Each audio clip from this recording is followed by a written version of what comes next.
back to the Michigan Football Network for another week of talking football. As always, we appreciate you guys for joining us. Today, we are in the official off season for football, unfortunately. But fortunately for us, this is kind of when things start to ramp up in terms of conversations and different things that we can talk about, because when the season's going on, it's really just what's going on in the games. But when the offseason hits, we're talking about trades and free agency and drafts and all that kind of stuff. But before we get to that, we do have some college football news for Michigan, at least. Not too much from the Michigan State side of things, but Michigan fired their GM, director of player personnel, and director of on campus recruiting. They went ahead and hired a new GM, Dave, and I'm probably not saying this right, but it looks like Pelican to me. But it probably is something more like Peliquin or something like that. But I haven't heard it said yet. Works for me. So that's what I'll just run with that. But with that being said, there's a lot to like about this hire. He is known as like the NIL architect or a NIL architect. He kind of understands the ins and the outs of the NIL, and he was a former agent. So that kind of brings a different, side of things to this. Now, he also worked at Notre Dame for quite a long time. He is a he's known to be a good recruiter, but he really is known for like his money management skills. So he's kind of going to be like the COO of Michigan football as well. And one thing to remember, like a college football GM and an NFL GM do not do the same thing. They are not the same job. Same thing. Um, Oh, my bad. but no, it's No, like they are not. it's similar in ways. Like the NFL GMs, they have to worry about prices and staff and all that stuff too. But they get to worry about player movement and trades and free agency and the draft and all that stuff. Whereas the Michigan GM is more from a business standpoint. So I mean, similar jobs, but not the exact same. I would say the director of player personnel and the director of recruiting have a little bit more to do with the actual player personnel. I mean, hence the name director of player personnel. They do a little bit more with that kind of stuff. So, with that being said, this is still a big get because in the new NIL era, Michigan was kind of doing it weird with their last GM. They were using like an NFL salary cap, which, I mean, if you think about it, doesn't really make any sense. Why are you having self imposed caps on the salary that doesn't have one? So I think that'll help Michigan out a little bit there. And then with that being said, it just kind of sounds like he is what Michigan needs right now. He apparently is very good with transitioning, and he's apparently very good with having a high floor.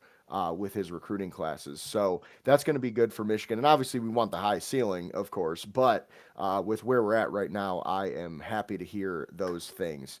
But with that being said, they are still in search of director of player personnel and director of on campus recruiting, which I'm sure will be filled rather shortly. So, with that being said, do you have anything to add before we move on? The only thing I wanted to touch on, my only note here from Michigan, since obviously, as you mentioned, it's not too much going on at this time of year, is four-star quarterback Peter Bjork decommitted this morning slash yesterday afternoon. And I've seen a lot of mixed reviews on that just because he was a highly touted prospect. Obviously, he wasn't a five-star. I know some people care about stars. Personally, I don't. I've seen two stars and walk-ons come in and dominate at the college level, and I've seen five stars flare out like they were nothing. So, be it that as you may, but I know some people out there take it as standard. So, four-star quarterback Peter Bjork. I don't know what that does in terms of like NIL because I do know he was um, I don't know the number, but I know he was committing here with some funding. Because obviously it's not like a contract. At least I don't think it is. That NIL still new to me in that aspect. But that should, in theory, is what I'm getting at, free up some money to spend elsewhere. Also, with the new coaching staff, as we touched on before, with Coach Winningham, I feel like um, a certain number of recruits will be decommitting. This is not the coach or system or offensive coordinator or defensive coordinator they committed to playing for. Hmm. So I know some people stayed, and obviously Michigan does have deep pockets, and um, if it's a money reason, cool. If it's a school reason, cool. But I also understand wanting to try to fit into whatever system that you were told you will play in here. And obviously, with pretty much the entire coaching staff changing, um, things are going to change in terms of recruitment as well. So while it is a slight bummer, because I do know, like I said, he was highly recruited. He's a name I heard of before. It wasn't just one of the, I hate to say randoms, but for lack of a better term, randoms on the roster, because I know he's not the only one that's decommitted. Um, but I know he's one that some fans had some hopes for the future and whatnot. And to those fans, I just want to say it is what it is. Like, just as easy as they go, because I mean, technically he was never here because he's still in high school. It's not really a loss for the team. Like, he was never here. And Winningham, while potentially losing other, I almost said candidates, other recruits, will gain people just as fast that fit what we're about to do or what we're trying to do better. So I would say, yeah, it's a bullet point. I've seen some MSU and OSU fans be like, "Oh, what's happening in Ann Arbor?" But you know, it is what it is. This is not that big of a deal. And yeah, that's all I have to say about Michigan. Well, yeah, and like you said, I don't think this is a big loss by any means. And also think about it, he was probably going to leave next year anyway. Like that's where we're at with the NIL and with college football. Like, I'm not really that worried, when a guy who wasn't even going to play for us year one leaves, because a lot of the time they're going to leave before they play if they didn't play year one anyway. So, and especially think about it, if Underwood ends up playing really well next year, we wouldn't need him anyway, other than as a backup. And I think at this point you can find a solid backup in the transfer portal or another, 3 or 4 star quarterback that is a high schooler. So, like you mentioned, it's not that big of a deal. We'll find another one, which I kind of don't love that mindset, but that's where we're at with college football. I'll say, So, yeah, unfortunately, that's just where we're at with the NIL. yeah. And So it is what it is. I mean, we've gotten to the point now where it doesn't really seem like they're trying to fix it. So this is just the reality we live in. Um, but with that being said, that is all we have for our college football segment of the day. And with that being said, you know what to do. Link is in the description. If you need any new gear, new things for college football or NFL or basketball, because NBA season is on us, and college basketball as well. March Madness is right around the corner. Link is in the description. Hit up Fanatics. They got all your gear. And with that being said, we will now move on to our NFL portion of the show. So, with that being said, we are going to start with the non-Lion stuff, actually, just because, like, a lot of this is a lot of this news is a little bit hotter than anything we're going to talk about Lions wise. So I figured we'd start off with the fun stuff. Which, number one, the Miami Dolphins are cleaning house, releasing Tyreek Hill among others, Bradley Chubb, which is another big one we all kind of saw coming. But with that being said, I don't know if Tyreek Hill plays another down in the NFL, if I'm being honest with you. Everything that I've seen, from the medical side, he's got to have another surgery, which means he's probably not going to be ready to go until like deep into the season next year. So we might have seen the last of Tyreek Hill, which does kind of suck because he was a great player, but not that great of a person, as we all know from his issues throughout his career. But nonetheless, it would be a big loss on the field for the NFL. And then also, speaking of the Dolphins, Tua Tagovailoa has been a name that has been talked about quite a bit in terms of trades. Which, we're not going to get too deep into it right now because the offseason has just started and we'll have time to get into all these different rumors. But that's going to be tough for them to sell, I think. And with where we're at right now, he's making like $46 million a year over the next 2 or 3 seasons. Even if he's traded, it's going to cost the team that cuts him quite a bit of money if they cut him after, or I'm sorry, if they try to cut him after the season. And I don't know if they would do that if they trade for him. So they're kind of in between a rock and a hard place. And the Dolphins might just need to hang on to him for another season.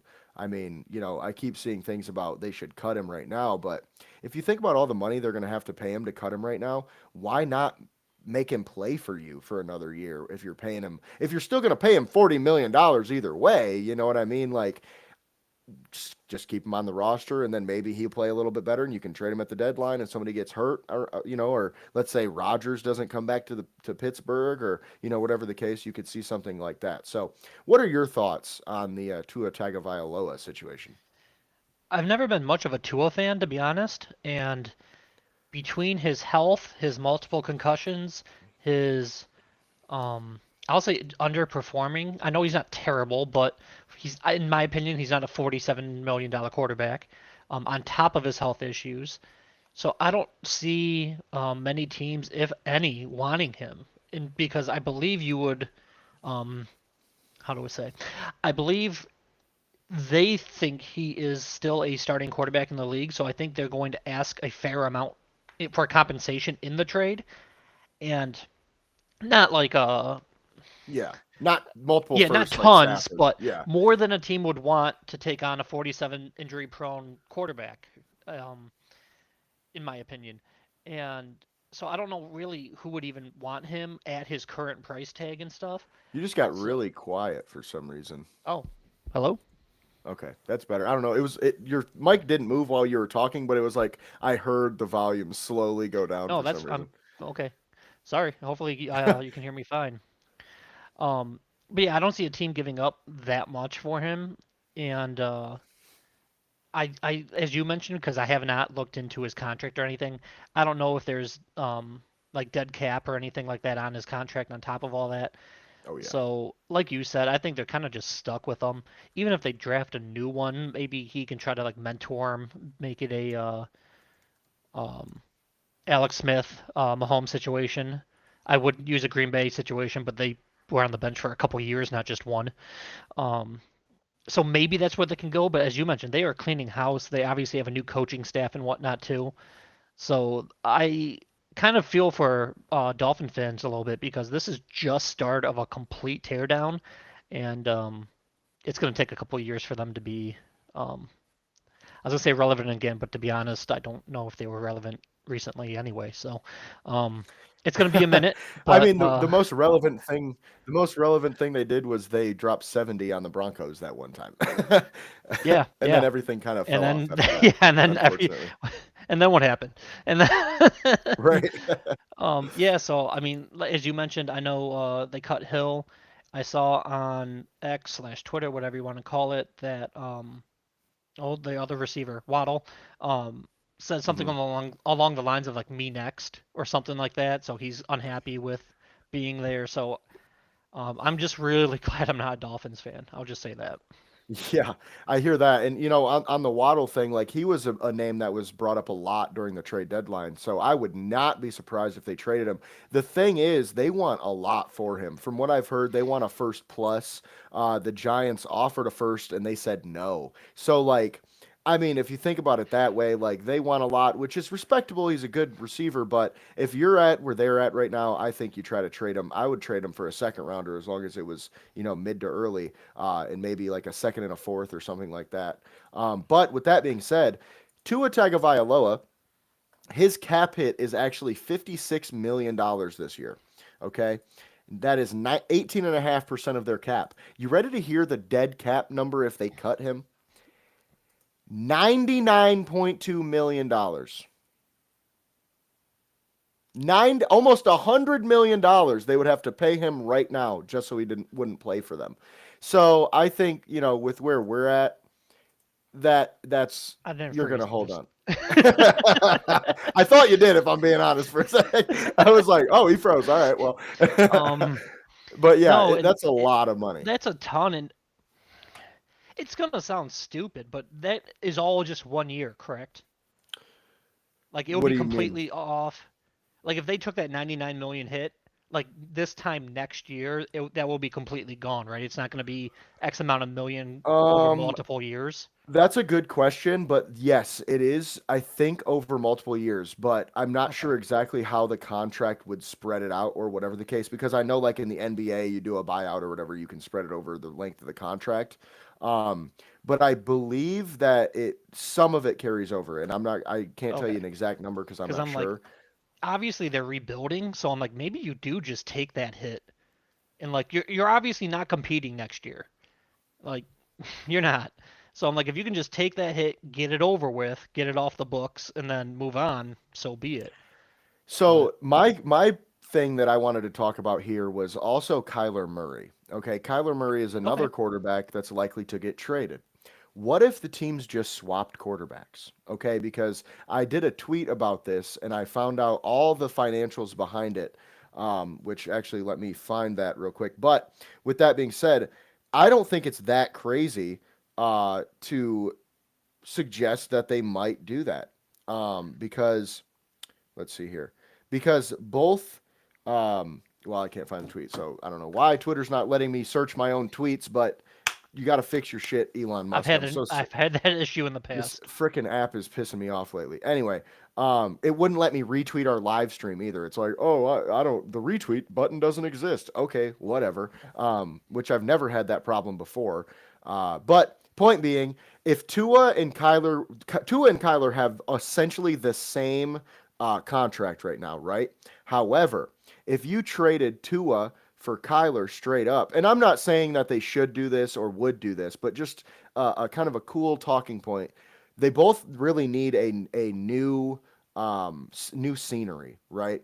And I don't know if either the Dolphins or the Cardinals are ready to just throw in the towel and completely rebuild. We'll see. I mean, the Tyreek Hill cut, everyone's like, well, they're throwing in the towel and rebuilding. He wasn't going to play next year. So I think it makes sense for them to cut him regardless, because that frees up $35 million. But point being, if you traded Kyler Murray for Tua Tagovailoa, both teams would save like $60 million in dead cap if they just cut them right afterwards. Like they could legitimately just say, "Hey, you're gonna trade. I'm gonna give you Kyler, and we're gonna eat that dead cap. We're gonna give you Tua. We're gonna eat that dead cap." And then they would say, I don't know. I think their cap hit would be around 40 million for each team, and it's barely any dead cap after that season. And I'm not saying they would trade for him and then cut him the same day. They would play through that season with them, and then either get traded or cut at the end of the year. And both teams would save a ton of money by doing it that way. And I'm not, like I said, I don't think this will happen, but just from a business standpoint, I think that makes a lot of sense. If you can't find a trade partner for either, right? Like if both the Cardinals and the Dolphins just we can't even get a seventh round pick for these guys, which I think someone will give like a fourth round pick or a fifth round pick. Okay. I think that's about it, though. I don't know if any team is desperate enough right now to give up more than that. I could see the Colts. I could see the Jets. I could see the Pittsburgh Steelers, like we talked about. And there's really not that many other teams that are that quarterback needy that would maybe make a move like this because all the other ones are completely rebuilding and will probably tank for a high pick next year. So that's really why I brought up the Tua situation, because I wanted to, propose that deal there. So kind of keeping it on the quarterback standpoint, Malik Willis, okay, is a very hot name right now, and I saw something the other day that said he is going to get $35 million per year. If that happens, that guy should get fired that day. Like genuinely. And it's not even because I hate Malik Willis. The dude's played like 4 games in his NFL career. Like started 4 games in his NFL career. But Jace, it worked out so well for Matt Flynn. Good point. That's a great point, actually. And speaking of Seahawks quarterbacks, Sam Darnold is a perfect, example of why I think Malik Willis will definitely not get $35 million, because Sam Darnold just got $35 million per year, and he was 14-3 the year before, and was in legitimately in MVP talks for a while. Okay. Malik Willis had a couple good games, and yeah, he looked really good. I mean, yes, I would sign him if I was like, let's say the Cardinals and they trade Kyler Murray. Go sign Malik Willis. Or if I'm the Colts, I would sign Malik Willis probably over Daniel Jones, because Daniel Jones wants like $40 million a year.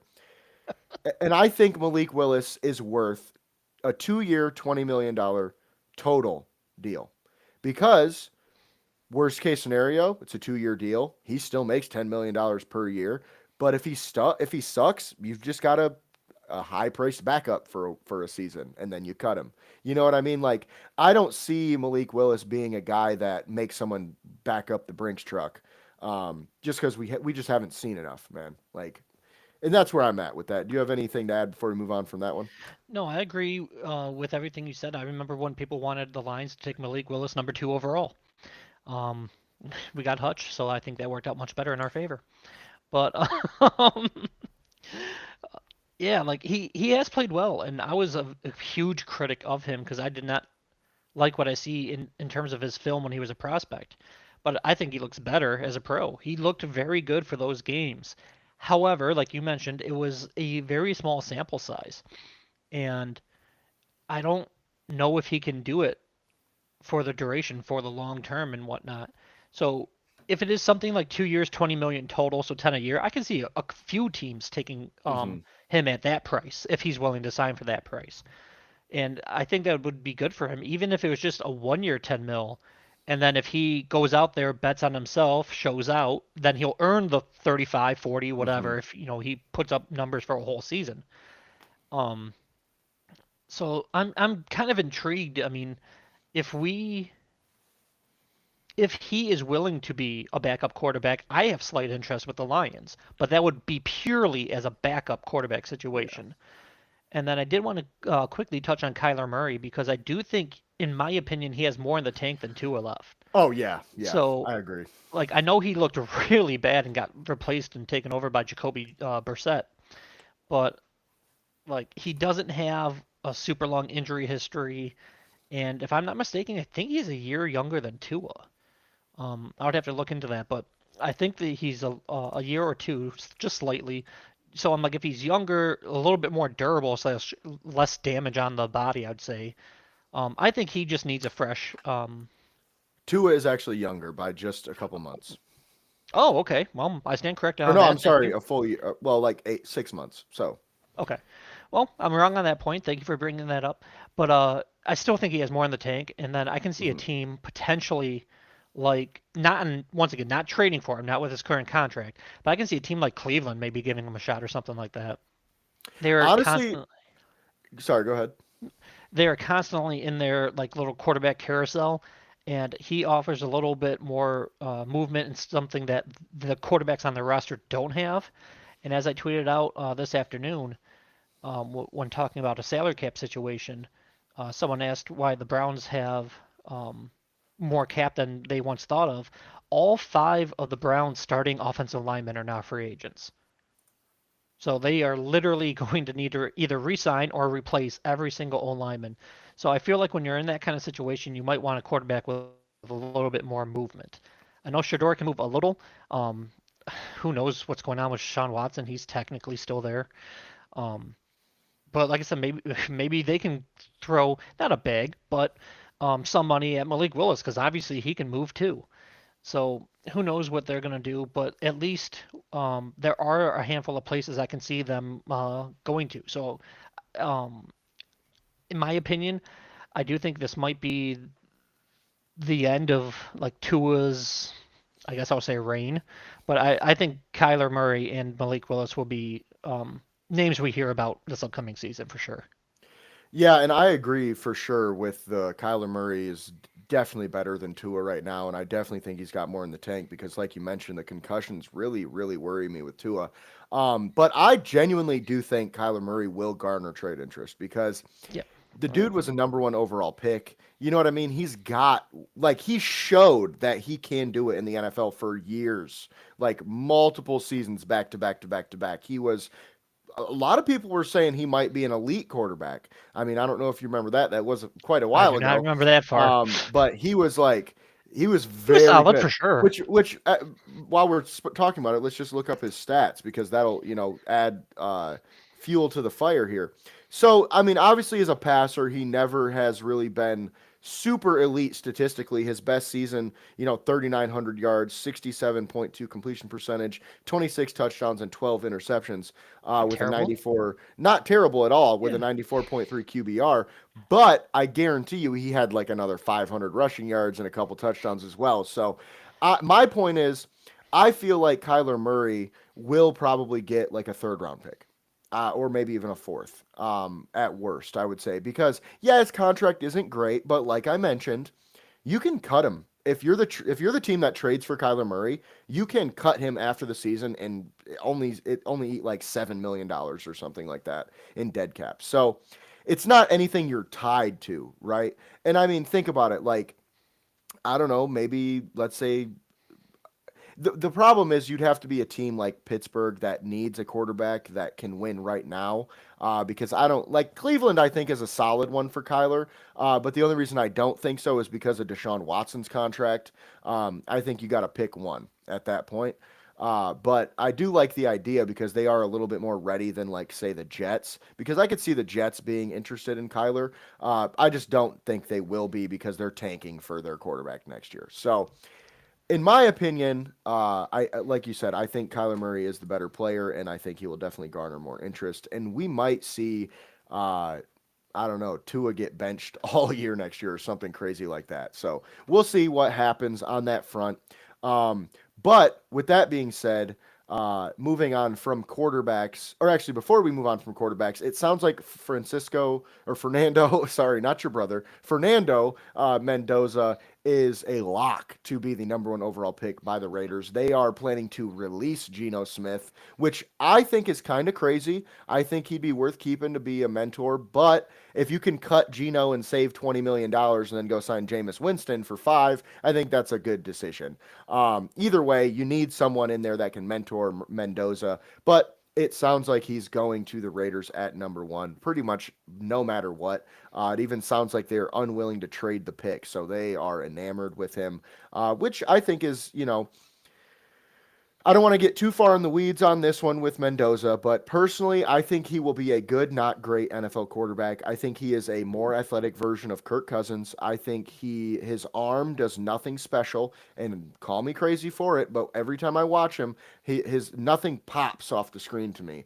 He is a better athlete than guys like Jared Goff or Kirk Cousins, and I think he has the potential as a passer to get to their point. So I mean, if he gets to Jared Goff's level, I think you could call him a great quarterback. Um, I just don't think he'll ever be quite elite. However, in this draft class, I think that's worth the number one overall pick because, you're going to get a high floor, low ceiling quarterback, which, I mean, high floor, we're talking, he's probably going to be a top 20 quarterback his whole career, which if I told the Raiders, you can use him or take him with the number one overall pick, and I guarantee you he will be at least top 20 his entire career. They would do that without a Yeah. doubt because they're getting a decade of solid quarterback play at minimum. So, with that being said, I see a lot of people kind of overplaying him a little bit and underplaying him a little bit. I'm right there in the middle. I think he's going to be a pretty good quarterback. But also a big reason for that is his processing. Like you would think a guy that's known to be a pocket passer and he can move a little bit, he's going to be a good processor. Not really. Like the Hoosiers run more of like an RPO style passing offense. It's not a lot of like you got to make it through your progressions and read a defense and stuff like that. So that worries me just a little bit. But overall, I think it makes sense for the Raiders to make that pick. Do you have anything to add on that before we move on? Yeah, the only thing I wanted to say is, for the most part, I agree with you. The only part I laughed at is when you said he is more athletic than Jared Goff. Man, I think me and you are more athletic than Jared Goff, and I'm a big Goff supporter. But obviously, athleticism is not where he shines. Um, but no, I kind of feel like Mendoza's been a lock for number one even before the college football season ended. Yeah. I think he does a lot of things well. The one other area I will disagree with you on is I think he is a high floor, high ceiling guy. Now, whether he is going to obviously reach that potential, who knows? If we could draft with hindsight, we would be multi-millionaires in betting and NFL GMs and all that. But Like I see a lot of things I do like in him. When I look at other quarterbacks that went first overall in their draft classes, I like Mendoza better than quite a bit. Like we'll go with Kyler Murray. Like when he was a prospect, I like Mendoza more than Kyler Murray when he was coming out. Um, Hmm. personally, but at the same time, he's not like an Andrew Luck prospect or like something like that either. So I am higher on him than some, but I'm not saying he's the next end all be all or anything like that. So so yeah, that's where I'm at with Mendoza. Yeah, I think I would have to disagree on that pretty heavily on the Kyler thing because I think that might be a little bit of uh, recency bias because man, Kyler Murray when he came out, like he was a nuclear prospect, dude. He had a freaking cannon. He ran a 4.4, 4.3.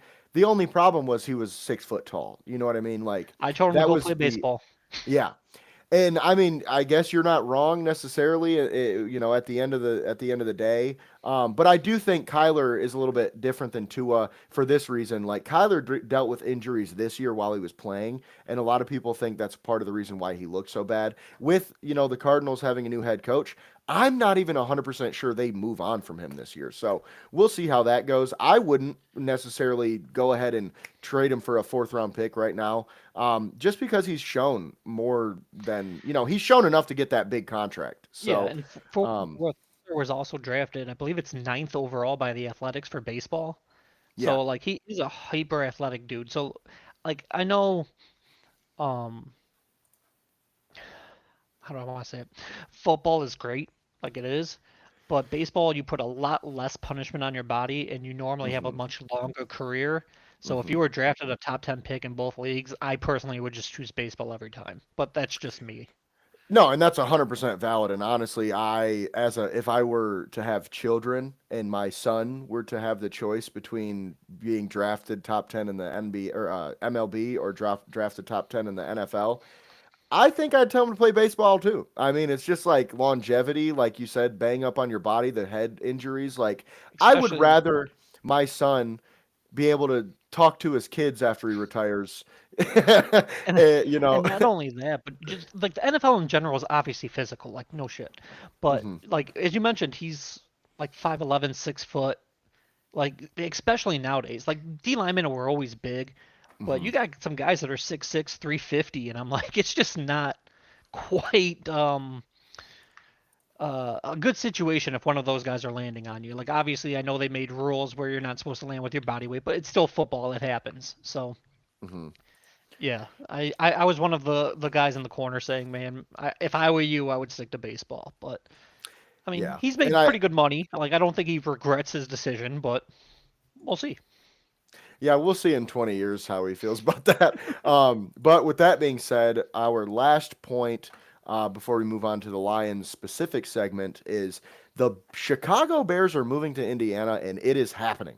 It's happening, people. Get ready for it. Now, I will say, they're not relocating to Indiana. Okay, this is not Madden relocate where they change their team name or you want to be the Indiana Mountaineers or whatever the fuck they give you on there. But no, they're going to be the Chicago Bears still. They're just going to have their stadium in Indiana. I mean, we've seen this many times before, okay?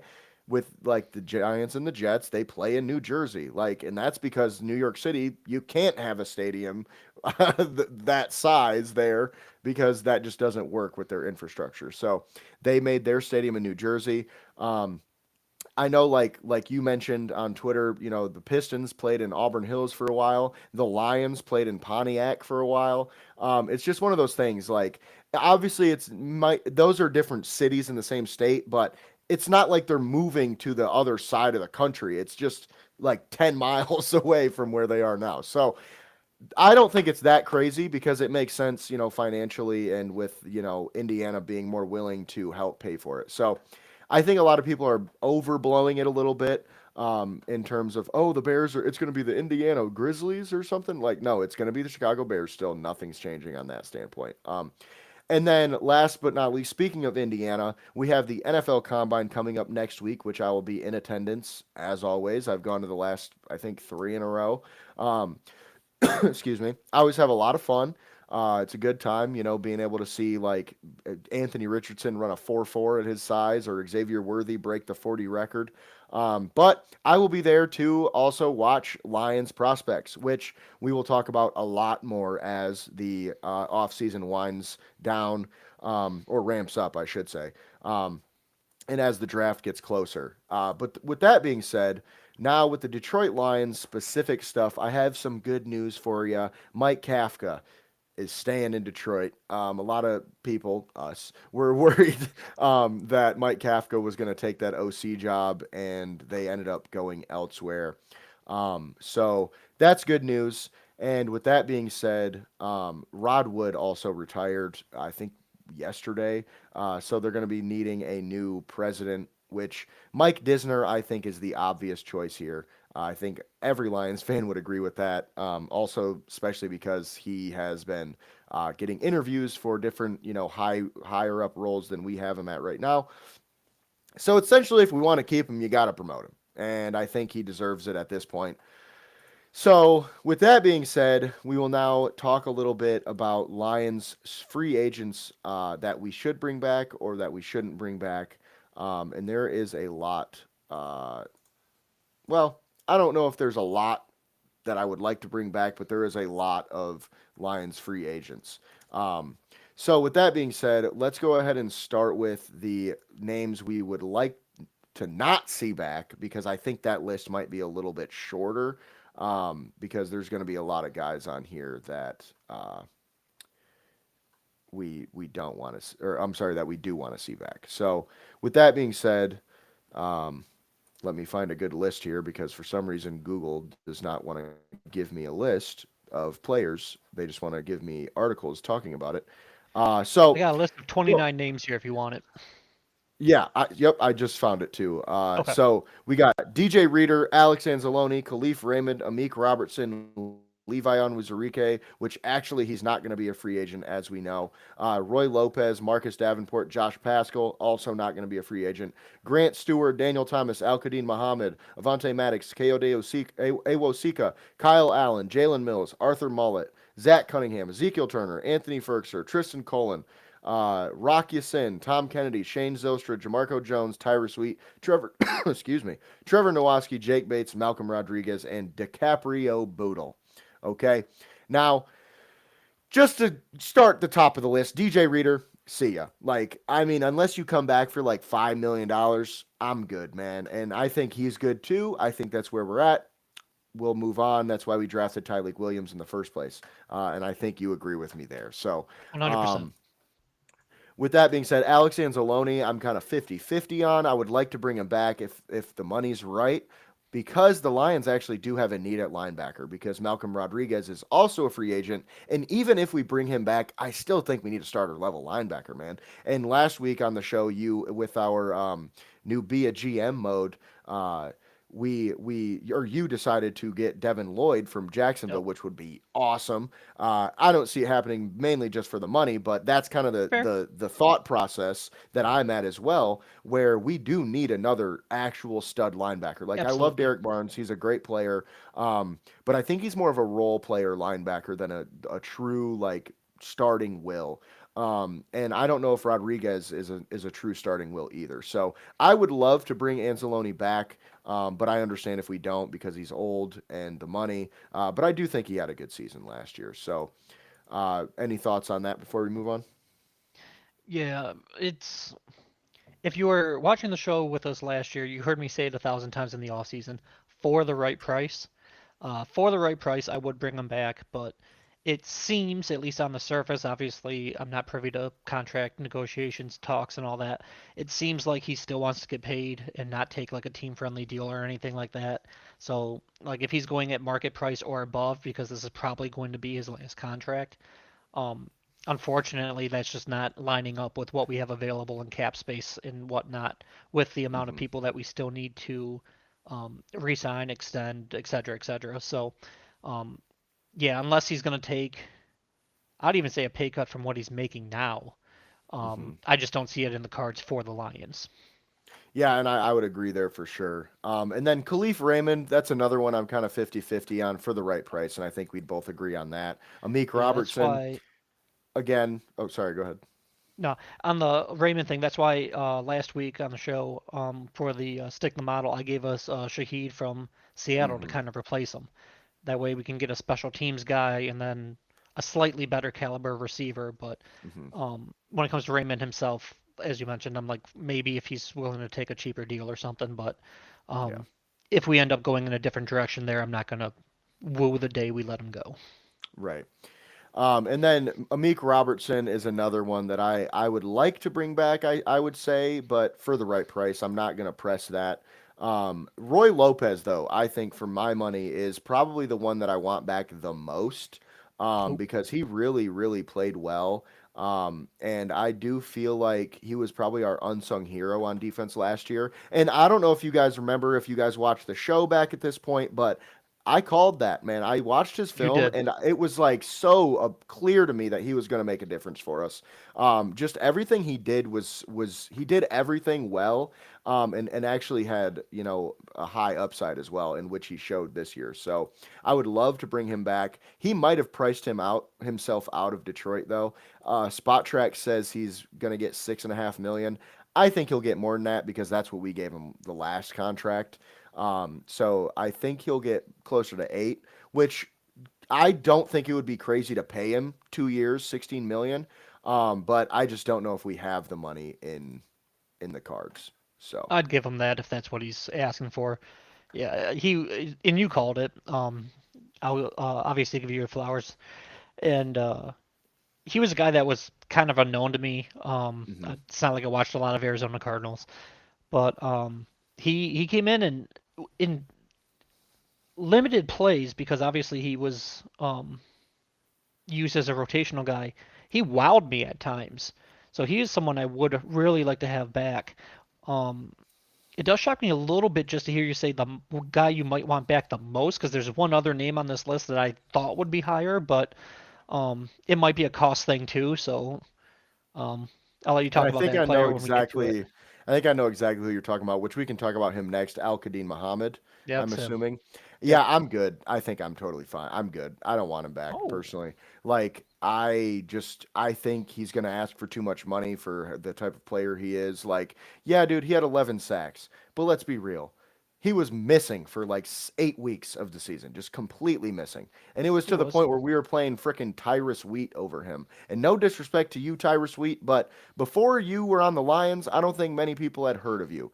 And that's not a dig, that's just a fact, and that's because he was more of a practice squad player. And the fact that you're a practice squad player who's now taking this guy's job for weeks on end, I just don't love that. And then he'd come in and have 3 sacks against the Cowboys or whatever it was, and then he looks great, and it's like, but it's really because of Ali McNeil, DJ Reader, Tyleek Williams, and Aiden Hutchinson more than it is Al Qadim Muhammad. And I'm not trying to take anything away from him, but for the money he's going to get, I just don't think we should do it, especially Well, considering his age. what do you think he will get money wise? At least 10 million a year. I say 10. I feel like is my limit. We gave 10 to Davenport the first year, so I'm like Yeah. I'm at least willing to give him 10. But if he's asking for, I'll say like 15. Like no for that price. But Yeah, and he's going to try to get paid because he's never been paid before, and more respect, or do I would love to see him get paid, just not by us. For some reason, fair I enough. feel like he's going to go to a team like the Colts for like $17 million. Oh, then I'll help him pack his bag. Right. Sure. Um, I'll buy you your plane ticket, brother. And for No, what it's worth, Tyrus Wheat is also a free agent. yes, he is. Which, with that being said, Marcus Davenport, I think we can both agree, whatever. If we bring him back, it better be for like $1 million. I don't think he played that bad last year. It's just he wasn't that great. And with the injuries and everything like that, I'm just not that worried about it. Grant Stewart, again, take it or leave it. He's a special teams player, doesn't really, make that big of a difference. I think for culture wise, he's probably good to have. But depends on the money. Daniel Thomas, again, take it or leave it. He was depth. He did okay in the times that we asked him to play. But and then Avante Maddox, I would like to bring back. He's got a lot of versatility. He showed a lot in the small moments that he played. And then like Coyote Awosika, Kyle Allen, Jalen Mills, Arthur Mollett, Zach Cunningham, Ezekiel Turner, Anthony Ferkser, Tristan Colin, Tom Kennedy, I'd like to have back just because. But Shane Shilstra, Jamarco Jones, Tyler Sweet, Trevor Nowaski, DiCaprio Boodle, either way, man. If they're gonna bring him back for a very small contract, I just am not that worried about those guys leaving or staying, if I'm being honest with Yeah, you. the only one you've mentioned there that I would actually want back is Cunningham. Obviously, it will be as like a backup rotational guy, but prior to his injury, he was playing pretty well in my opinion. And we do need a linebacker. Once again, not saying Hmm. he's the answer to linebacker, but I would like to bring him back on a similar short-term deal like we had. And then the only other guy of that whole list that I wanted to mention is Tom Kennedy. Hmm. Whether we want him back or not, he will be back. I don't know if he owns partial shares of the Lions or what, but we might name the practice squad when he retires the Tom Kennedy practice squad because We he is should. always bouncing around there. So Hmm. um, we always cut him off the 90 man every single year from the preseason cut down rosters. And I always see people every single year be like, "Oh, I thought he played well," and then he always signs with the practice squad every single time. He keeps coming back, so he'll be hovering around here somewhere. Yeah, and I agree with that. And then Rocky Sin, I would love to bring back. It on Spot Track, he's set to only get 1.5 million. I do think he'll get a little bit more than that, but if it's less than like five, I think I bring him back because I think he played well for us. He's still relatively young. I think he's 27, or no, I'm sorry, 29. Damn, I thought he was younger than that. But still, I mean, he played well for us, and it's probably going to be another 1 year deal either way, and that's just depth. So I would not be mad if we brought him back. And then Rodriguez and Jake Bates are two big ones that we definitely should bring back, in my opinion. I would say Lopez, Rodriguez, and Bates are really the only ones that I'm like, we have to bring those guys back. And, a lot of it, is based on money too. Like if Rodriguez wants too much, we'll let him walk. But I do like the idea of keeping our young, linebacker core together. So, with that being said, do you have anything to add on that before we move on? No, I agree with all three names you said there. All right. So, with that being said, we will now get into a little bit more of a fun conversation here. So, started off, Wyatt Teller is a name that we have talked about throughout the trade deadline or whatever that the Lions should have went out and traded for, which he will be hitting the open market, and he put out an Instagram post saying he will not be returning to Cleveland. So Lions, you better go after him because he's not going to be that expensive. It's going to be a 1 year deal, kind of like Kevin Zeitler, and he can play left guard or right guard.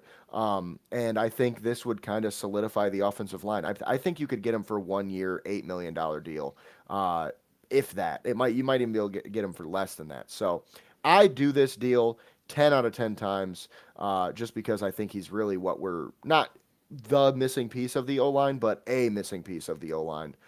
Because if you add him, now you can shuffle guys around even more. So I really love the idea of adding him. And then, do you got anything to add on that one? On Teller, Yes. the only thing I have really on that is one thing I did not realize. I knew he played right guard, but kind of like Zeitler, he's almost a right guard exclusive. So if we do sign Teller, then I think that would have to be accompanied by moving Ratledge over to either left guard or center. I know we've talked quite a bit about the potential move to center. That was a big talking point last offseason, but it kind of died out, other than just fans reminiscing about the story when it was talked about. I haven't heard too much of it since then. Um, but I think it would be asking a lot of Teller to try to kind of change positions this late in his career. But he is a three-time Pro Bowler, and he's someone I would like to have, obviously, in the locker room. And if we were going to move Ratledge over to center anyways, then I think it's perfect, to be honest. So, okay. With that being said, I don't know if I agree that he is a right guard exclusive because he has been a right guard for most of his NFL career, but he played majority of his rookie snaps at left guard. So I think he can do it. But again, I think like you mentioned, I think he is probably better at right guard. But I don't know if we do this, we have to move Ratledge because I don't know if Ratledge is the center of the future, and if he's not, I think you keep him at right guard just because you don't want to move a young guy like that. But I don't know. We'll see what happens because I do think Teller is better off at the right side. So it all just kind of depends on what we're going to move around there. So with that being said, moving on to our last point of the conversation here. Max Crosby, okay, has been a name that I keep hearing on Twitter and on ESPN and on all these things. And I'll tell you right now, the Detroit Lions should not trade for Max Crosby, okay? And there's a plethora of reasons why. But I'll just give you three, okay? Number one, financials. Okay, we all know the Lions are up against the cap this year, but as we've talked about on this show multiple times, they can clear up almost $100 million if they restructure a lot of their guys. However, restructuring doesn't mean the money just goes away. It means Wait, what? you it means the money gets essentially kicked down the road. They move the money to the next year and the next year and the next year. They essentially, you know, put the bonus on every year of their contract. So like let's say Jared Goff clears up $40 million, well that's going to add $10 million to the next 4 years of his contract. So if we do that with him, McNeil, Sewell, Amon Ra, those guys are all going to make like $10 million extra the next 4 years. So Yeah, we but then the also cap goes up, and the cap's a myth. And I mean, come right, right. on.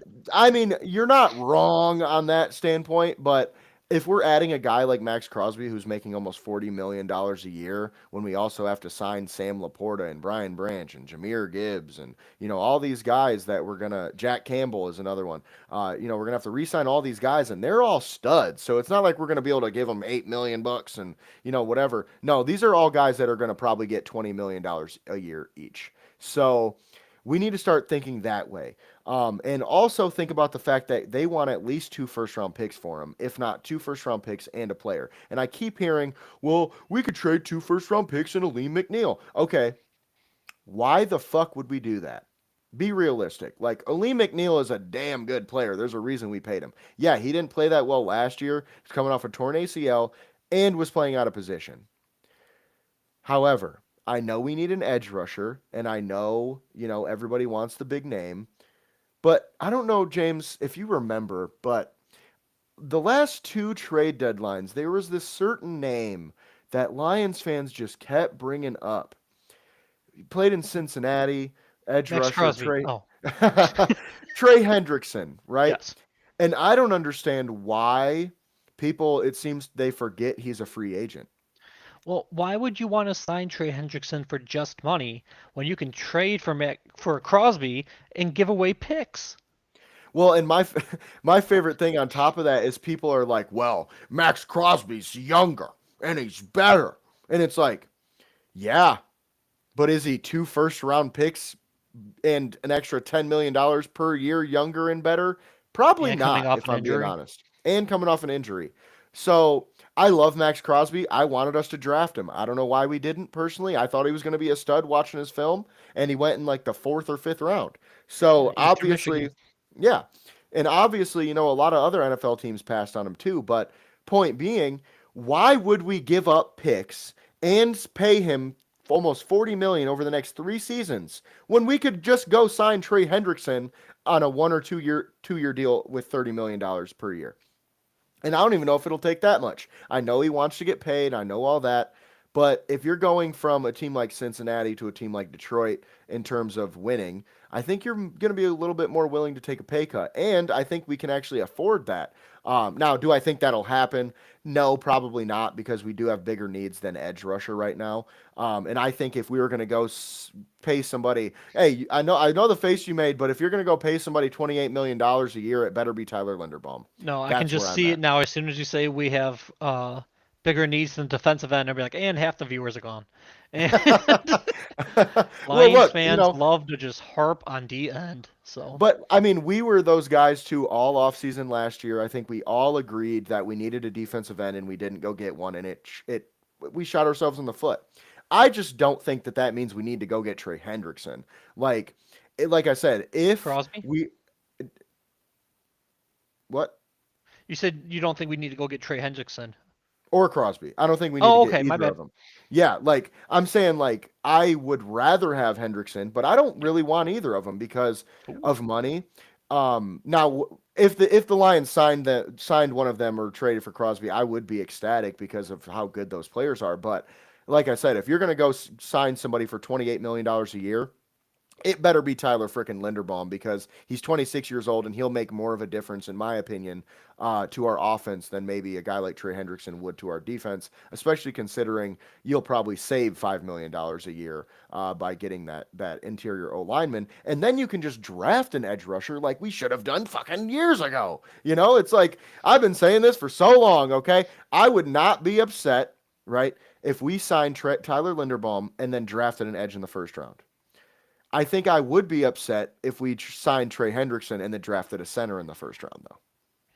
Yeah, but the last time we drafted a center in the first round, Frank Ragnow, it kind of worked out. It did, but there ain't not a single damn Frank Ragnow in this draft, unfortunately. Like I think we would be I think if we're gonna go the draft route for a center, we would be able to find one in the third round, which I know we don't have a third round pick. Okay, I'm gonna beat you to that one. But but I think in terms of value, I think we could get a starter in the third round. So we could trade up, we could trade back, whatever the case may be. But that's another thing. I wouldn't be that surprised if the Lions traded back in this NFL draft because there's not a lot of top tier talent. Now, if there's a guy available, I think they'll stick and pick, but we'll just see how the board falls. But with that being said, do you have anything to add on the Crosby Hendrickson situation? I do want Hendrickson. I don't think we'll get him, but I do want Hendrickson. Hmm. I think anything other than um like a Madden or AI draw up of Crosby in a Lions uniform, anything further than that is just silly. Hmm. Between like you said, the prices and if you sit down and look at what this team needs in terms of not just talent, but just how many holes we have. I counted 7. I mean, obviously you can pause the video or just wait until the our podcast is over and do the math yourself. But I counted 7. I'm not trading away 2 first round picks and a player because that would create. Let's just say because I know the 2 first and McNeil is a commonly floated one around. I've also seen 2 first and JMO, which I just laugh and scoff at personally. That one's even But worse. yeah, I agree. And in those situations, not only are you giving up the 2 first, but I'm like, okay, you're creating a hole at receiver. I know we got Tesla, but they're 2 different styles. Those are 2 different things. Or you're creating a hole at D tackle. So okay, cool. You fill your need for a DN, but now you have a need for a D tackle because Reader's most likely not coming back. So without Reader and McNeil, Williams is only one guy. So it's like now you have less draft capital, less cap space, and another hole. So it just no. The Crosby stuff needs to end. Hendrickson, just here's your check, come play for us. Like Hmm. I'm for that, Yeah. and I hope it happens. But um, yeah, I understand he went to Eastern Michigan. I understand he's from Michigan, uh, born and raised, whatever. It's just a story. It's a better story than logistics. Hmm. So I am, to be honest, starting to get a little annoyed with how much of the Crosby stuff I'm seeing. And I was a guy in the past who wanted Crosby, Hmm. but he got hurt. He's coming off an injury. He just got paid. Personally, I'm slightly, and I'll keep this short because I know I can ramble. I'm slightly annoyed with Crosby himself because he said last offseason when he signed his super mega 5-year contract and rose the price for Hutchinson that he wanted to be with the Raiders. I almost called him Oakland. He wanted to play for the Raiders, and that's why he signed an extension there. And yet now he wants out, and it's just like if we do trade for him and we lose once again all the cap, all the picks and all that, if we're not good because we didn't fill the holes, is he going to just demand a trade from us? Like, Hmm. I'm just so out on Crosby, personally. Yeah, and I think a couple years ago, 2, 3 years ago, I would say let's trade two Oh, first-round picks absolutely. for him, especially if you think about when we had Ragnow and Zeitler on the O line and we didn't really have many holes. It was like, yeah, we can afford it, and money and in picks and in everything, and it just made too much sense. Now, I agree with you, Trey Hendrickson. If we're gonna go that route, which again, I know I said I don't want him. That doesn't mean I'm like against the idea. I just mean like I would prefer the Linderbaum way because I think Hendrickson is only a 2 year player. And while he's a great player and an impact player, I just think we have an offensive line need that's a little more, especially considering we can probably get a edge rusher in the first round that will start right away for us. So, Maybe Falk um, from Auburn. yeah, and honestly, I think we can get him in a second round, but we'll see. Oh, Um, we'll see on that. But just based on some things I've been seeing about him recently, um, I will say I there is am a. Sorry, go ahead. good. I was just gonna say I am excited to see how the draft is gonna play out. Oh, absolutely. And there is a handful of other guys I have. I'll just say potential interest. Obviously, free agency isn't quite here yet. I saw, I don't want to say link to Detroit, but I saw fans link Joey Bosa to us, which, Hmm. eh, but I see a lot of the like mocks and whatnot are only giving him like 12 million. So I guess if it's gonna be that cheap, maybe. But a name I've mentioned in the past, Khalil Mack, is a free agent. Like obviously he's not quite what he used to be, but he could be a stopgap guy. Hmm. So it's not Trey Hendrickson or I should say Trey Hendrickson or Crosby or bust. There's the Hmm. draft. There's other free agents. There's quite a few ways we can go about this. Yeah, for sure. And speaking of different ways to go about this, you can go about it your own way on the brand new Be a GM on the brand new website, sticktothemodel.com, who we are now partnered with. Which you can use our code MFN 2026 and receive 10% off your first order. And click our link in the description, and that will help us out as well. With that being said, it is a very cool tool that you can use to kind of go through all these different scenarios, mock drafts, and things, go through an entire off season, and kind of do on your own what we just talked about. So it's a really cool tool, and it's brand new. So there are a little bit of issues, but I'm telling you right now, it's probably the best one on the market. Period. And that's not because we're Absolutely. partnered. I said that last week before we even made this deal. So I do really really love it. Yeah, when you And said that we were partnering with them, I was literally giddy because I'm like, we had a whole episode using their I don't even know what to call it, model mhm. and whatnot, and I was over the moon because, as you mentioned, there's a couple of things to work out, but they're still relatively new, and so far it's still fantastic. And for anyone else out there potentially wondering, that is literally what I have up on my second monitor, and that's how I know that Bosa and Mac are free agents. I am in the free agency part of that, went to Edge, and it shows me every free agent Edge, so you can make a list of your wants. There's also, Arden Key, Clavion Chason, Cutie Pay. I'm like, there's still more guys that can be even mentioned. AJ and Paneza from the Buffalo Bills is a free agent. So once again, there's some names out there. So Kyle Van Noy, I hate to say it, but holy smokes, he is 35 now. Mhm. Where does the time go, man? Okay, sorry, didn't go too far off track there, but yeah, it is a great tool, and it's fun to just play around with that. So yeah, even before we were partnered with them, I found this to be quite good. So do check it out, anyone out there. It is a wealth of knowledge you can get on there. Yeah, 100%. And with that being said, that is all we have today for today's show. Once again, you can find us back here next week, Wednesday at 6 p.m., every Wednesday at 6 p.m. I know today's Thursday, but sometimes, the schedule changes, and that's okay. But with that being said, like I said before, we appreciate you guys for watching. You can find me at JSoSweet, James at Gullet_James, and both of us at MIFB Network and MichiganFootballNetwork.com. Once again, thanks for watching, and we'll